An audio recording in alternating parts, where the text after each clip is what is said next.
د کهنه شروعات په جیل کې د یو خطرناک قیدي تر راتګ نه کیږي د چا نوم چې بدنامه زمانه مار کی دا خواله چې څنګه له جیل بدمعاش راشي نو د مخ سره دی ورکړي او داسې گزار ورکي چې سترګې الټه شي او په خولې وینې را ماته شي په دې سره د جګړې د پاره باقي قیدیان را پاسي خو د پسترګو کې ورته او داسې وحشت ښکار شي چې په لیدو سره هغوی د وسلخانې بانه جوړه کی او بار ته لاړ شي هغه بدمعاش در پاسېدو کوشش کوي چې دې پټق باندې واپس سملي او په دې سره دې داغه دغه وخت واخلي او په خپل د جیل د ټونه غټ بدمعاش جوړ شي مارک د برکوټوالي نه د نور وړو نه مختلفو هغه بل تعلیم پروا نه کوله او نه څه قصب سره شوق بس ټول ورځ به جګړه کولې او خوشي بګرځیدو په سکول کې باغه په هر دوه ورځ باندې داسې جګړه کړې و چې د سکول پرنسپل به ورله پلار بار راغوښته د پلار په خپل هم د سکول استادو چې دوی ته به شپه ورځ نصیحت کولې خو هغه په دغه لار د تلو واله نو یو شپه د پلار ګاډي را پټ کی او ملګرو له پکې ټول شپه چکرې ورکی چې په دې وخت کې داغه د ګډاګانو کلب ته پام شي چې غټو بدمعشانو سره د جنکو په لیدو سره حیران پاتې شي زه به هم داسې جوړېږم دوی سره هر هغه سیز دی کوم چې زه په خپل ژوند کې غواړم وخت تیریږي او صرف د 13 کالو په عمر کې د پودرو کار شروع کی چې د اوس د میاشتې دومره پیسې ګټي چې کومې پلار په ټول ژوند کې نشي ګټلې یو ورځ د گاونډي خزه وخی لګي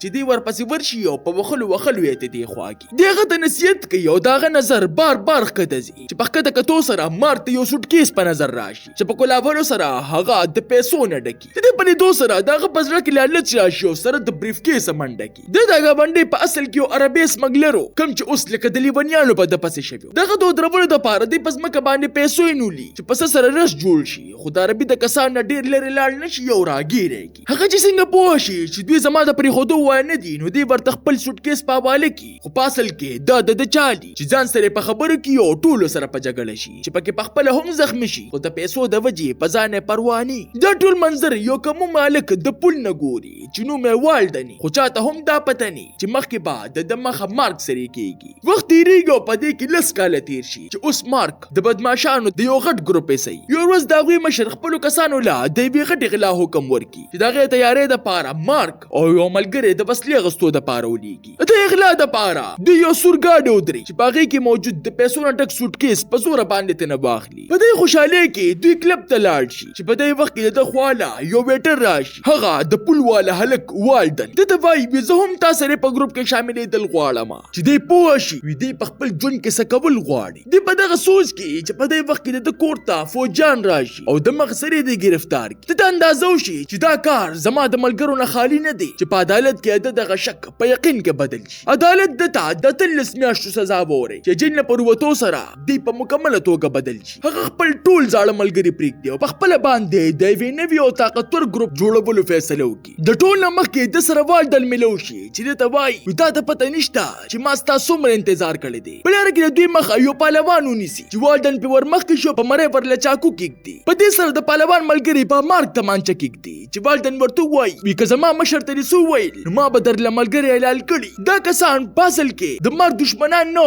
بلکې هغه قیدیانو کوم چې د والدن غونته په جیل کې د مارک نه متاثر شوي په دې سره د سره په مزه کسان ډیری دل شروع شي او د خپل خرچو د پوره کولو د پاره د تماجدارو خلکو په کورونو چاپې بخل شروع کی چې د کور نه به ورله هر قیمتي سي جوړو یو ورځ دوی یو غټ ټیکدار غواګي چې دغه په نوم باندې دوی د غټو کمپنیانو نه پیسې واخلي او په دې سره د خپل ځای د ټولو نه یو مشهور بدمعاش جوړ شي په دې وخت کې د خواله 3 کال پس هغه ملګری راشي کوم چې ور سره په ولني ګروپ کې ملګری شوی دغه په لیدو سره دی له غونته هم خوشاله نشي او د ځان نه دی کی وتا ته خدا او کالو سزا ملو شي وا ته صرف 3 کال پس څنګه راغلی ما ته پته ده چې دا پولیس سره زمانه سر سودا کړی ده چې دا خبر هغه خاموش کی یو څور ورځې پس هغه سره د کسانو په د پسې راشي استوغه په ما پوری خندا کیږي چې په دې سره دی ور سره په جګړه شي اوغه داسې کسان راويستلی چې دی لاول بدو وخیو بیا ته نه دی پتیخ ته مجبور شي دغه د بدل غستو د پاره د خپل کسان راټولول شروع کی د پاره چې د هر هاي کس نه بدل واغستلی شي چې په د باندې لاس اوچت کړو د پای کس پس ډیرو ګرځي خو را معلومه نه کی مرګ هم ور پس ځان ډیر ستړي نه کی بل چې داغه واده رانږدې یو باقی حالات خرابول نه غواړي د ځان د پاره یو خبري واخلي چې تک خپل ملګری ورته د دن راتلو د پاره وای چې په ورتلو سره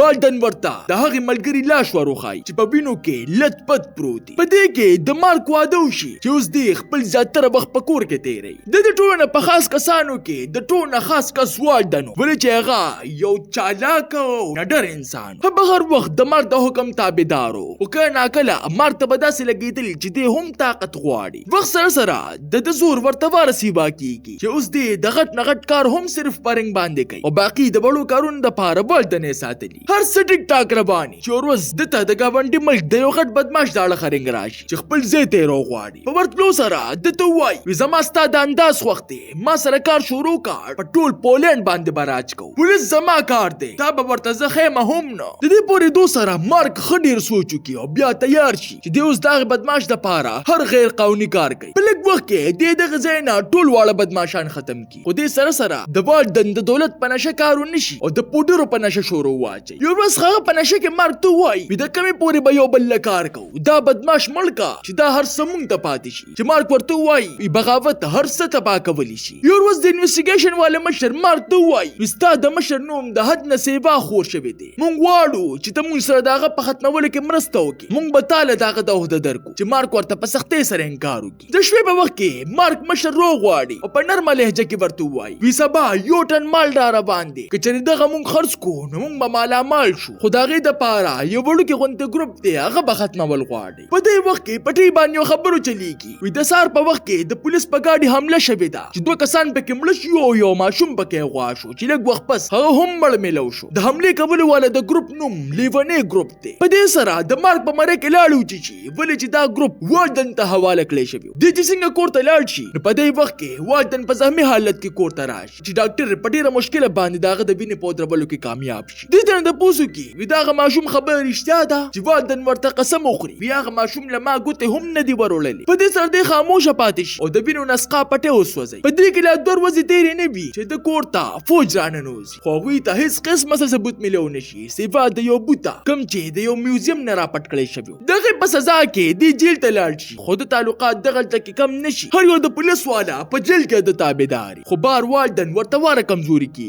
د ملاقات د پر جیل ته روغواړي. وی ته زمونږ د مشر کسان ولې تنګې دا خو ته په خپل باندې ځان وجنې چې ورته نشي په حالت کې په خندا شي. وی زمونږ اصل دشمن هم هغه دی داغه د وجې ته په جیل کې دغه نه بزادي خبره ته پوس کومه چې په دې سره مارک ورته پکار شي. خوغه په قابو کې دراتلو وارني. د دې نه پس د مارک مشر په خپل باندې دل راشي او ورته وای وستا ملګری لیونی شوی دی زما کسان وجنی او گاډي هم را لسوځي. اوس ته په خپل فیصله وکړه چې ته ما سره کېږي کنه زما خلاف. جیل نه پراوتو سره مارک د مخ سره د والدن پته معلومه کی او د ډس کبر نه مخکې ورته وای وستا قصور ستا فطرت نه بلکې نشه ده. چې ورته په جواب کې وای وی مړ مې کا خدای نه مخکې زما خبره ووره. زه واحد ستا داسې وفادار یم چې ما د ځان د پاره نه بلکې ستا د پاره دا غوښتل چې ته د ملک د ټولو نه غټ بدمعاش جوړ شي. خو مارک خپل مشر په اعتماد کې داسې غستی چې دی خپل وفادار ملګری وولي. په دې سره هغه دومره خفه شي چې د خپل مشر د ختمولو فیصله وکړي. په سبا باندې دې سره د مشر بندرګاه ته رواني د هغې یو ټن منشیاتو د راوړو د پاره. هغلته کې د مال په لیدو سره مشر ورته سخت خوشاله وي. دا دومره مال دی چې دا مونږ پوره د یو کال د پاره خرڅولی شو. چې په دې وخت کې مارک د لاس ونیو د پټېدو د پاره ورته وای. د دې پتلو سره دغلته کې فوجان راشي چې په لیدو سره د مشر کسان باغ اختیار کی. مارک مشر ته وای وی دا ټوله منصوبه زما وا دغه مال ستا د پاره نه بلکې ستا د قبر د پاره دی. چې مشر ورته وای وی دا تا ډیر غټ غلطي وکړه. د روس والا ګروپ تا چره هم معاف نه کی. خو دې د اورېدو والا نه یو هر څه ولا تباګي. د دې نه پس دې دغه ملګرو خواله ورشي چا چې د نقلي فوجانو کردار ادا کړو. دی غوي ته د پیسو نه ډک بیګونه پرېږدي او په خپل باندې د کبانو د نیولو والا کشته ته خيږي خپل ملک ته تلو د پاره. چې غلطه کې ورته والدن په انتظاري چې دغه بل دوه سره حیران پاتې شي. وي ته خو ما مړ کړې دا څنګه چل دی. چې هغه ورته وایي ما په دې وخت کې داسې نشه کړې وه چې کوم انسان داسې نشه کوي لکه مړی چې په دې سره مارک په تمانچه کې ږدي. وستانه هغه وخت لیونی سپی جوړ شوی چې والدن ته بیا هم خفنی یو ورته وایي وستانه بغیر زه ژوندی نشم اوسېدی او زمانه بغیر ته مړ کېدی نشي. چې په دې سره دله دومره افسوس ورشي چې تمانچه ته نه وغورځېږي. چې والدن یې راواخلي او ځان ته ونیوي. وي زما صرف یو ارمانو چې صرف ته د دې ملک مشر جوړ شي او تا هغه ارمان پوره کو چې په دې وخت کې په ډز باندې ځان لکاته ختمه کړي. چې په دې سره مارک سخت خفه شي. خو اوس وخت دی تاسو ته دا نانه کہانی څنګه ولګېده ما ته خپل قیمتي رائے په کمنټ کې ضرور راکړئ. ملاویږو په یو نوي ویډیو سره. مال راکې اجازت. بای بای.